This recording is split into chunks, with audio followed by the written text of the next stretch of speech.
This is what the Supreme Court said in Atom Wanko and the states that once you put yourself out there, you should expect to be defamed, and that you should refrain from trying to criminalize defamations or sedition.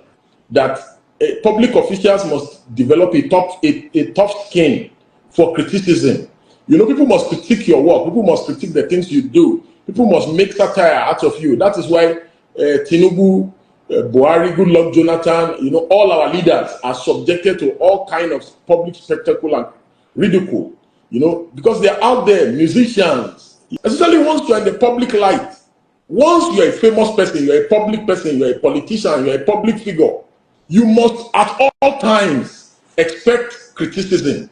You must at all times expect people to mock you. You know, Nigerians hate criticism generally, and that's why politicians, a governor arrested a critic in Sokoto. A woman that criticized insecurity in Sokoto was arrested by the governor, imprisoned, subjected. Immediately she was released by the court. Immediately this lady was released by the court. Thugs, loyal to the state government, now abducted her. That is the burna boy style. You understand? So they believe that once they have some form of power, some form of leverage, that they can humiliate, they can arrest, you know, they can, you know, so, and that is a jungle way, the societal jungle way, the Tarzan way of doing things. Civilization demands that whenever you are whether insulted, whether demonized, you know, whether ridiculed, whether mocked, that you seek legal remedies that are civil in nature. In the first instance, when Fidelity was arrested earlier, he was detained for 4 days. 4 days, they arrested him in Lagos, then brought him to Abuja. Now they've gone to Owerri to arrest him, and they brought him to Abuja, all because of the ego of one person who is claiming to be the fellow of Ojuele. So these are the issues. These are the human rights violation issues. Because for someone like me, I do not look at persons. I look at institutions. Even the image of the Nigerian police is not doing well with issues around restriction of freedom of speech. There must be freedom before and after speech, and this is why almost all advanced democracies in the world have moved away from criminalization of free speech and criminal defamation, simpliciter. So whether the irreducible minimum in a democracy is the ability for people to be able to have freedom before and freedom after speech. No matter whether it is your God that you worship, if somebody defames your God, at least let them have that freedom thereafter. Sorry, Barrister Deji, I wanted to ask you a quick question. What do you recommend as a lawyer? This is off the Akpi and Burna Boy case. What do you recommend as a lawyer should be the right way to handle insults, as long as they don't get to the stage of threats, like I go beat you, all those ones don't pass. That one you need, because people can say it and you think they're not going to mean anything, and then they carry it out. Yeah.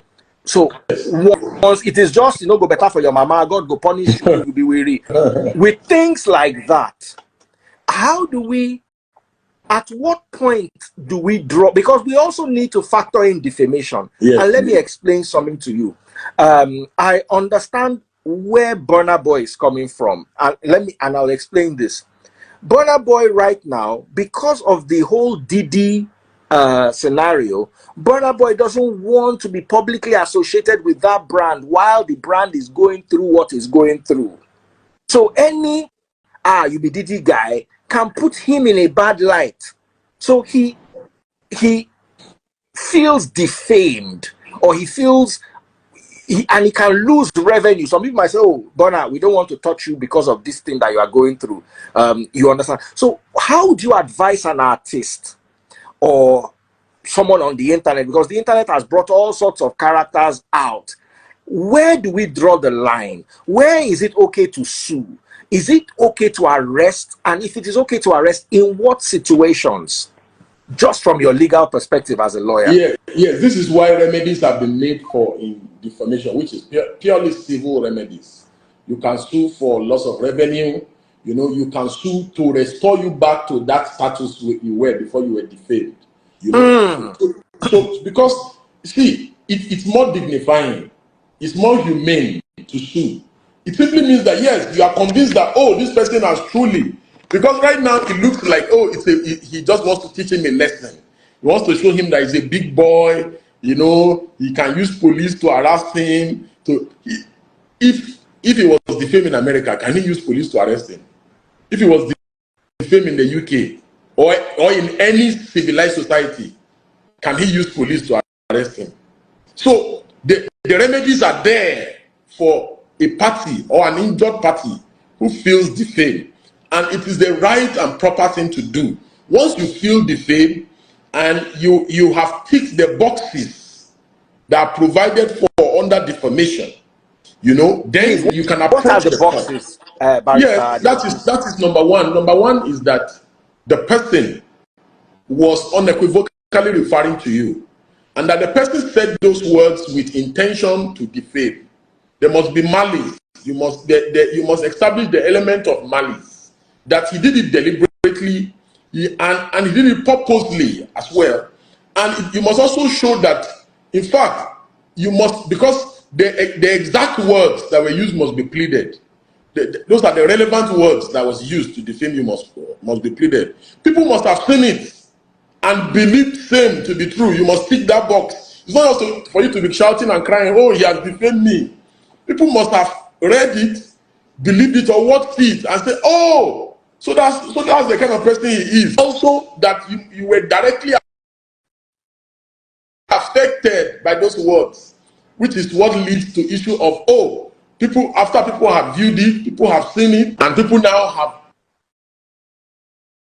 because of that, it has now affected you. So once you have been able to tick all those boxes, then you can now establish the ingredients of defamation, and you can now seek remedies. And these remedies are personal. This is what the Supreme Court here in Nigeria and in many other jurisdictions have declared, that the remedies are the court, when the courts are looking at remedies to be awarded to the injured party, they are looking at things that will restore you back to your original state before the defamatory remarks were either published or made.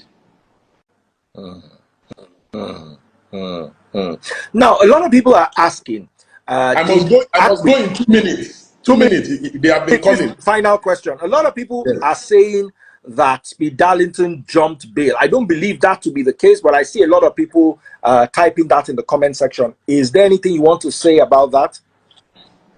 We told the police that he had a medical emergency. There's nothing about jumping bail, which is completely false.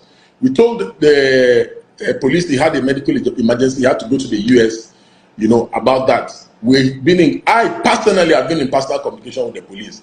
We told them he's not running because there's nothing to run, and that he's on his way back and he was going to come. And he has come back. So what is the issue? And even if you are to run away for what? Has he killed any person?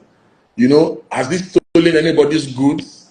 You know, what has he done? All the politicians that have stolen money, they are here. Even Yaya Bello is here. He didn't go anywhere. Somebody that has been accused of stealing almost 120 billion. Is fidelity like spotted Elegba fella that will run away or jump bail? Jump bail over what?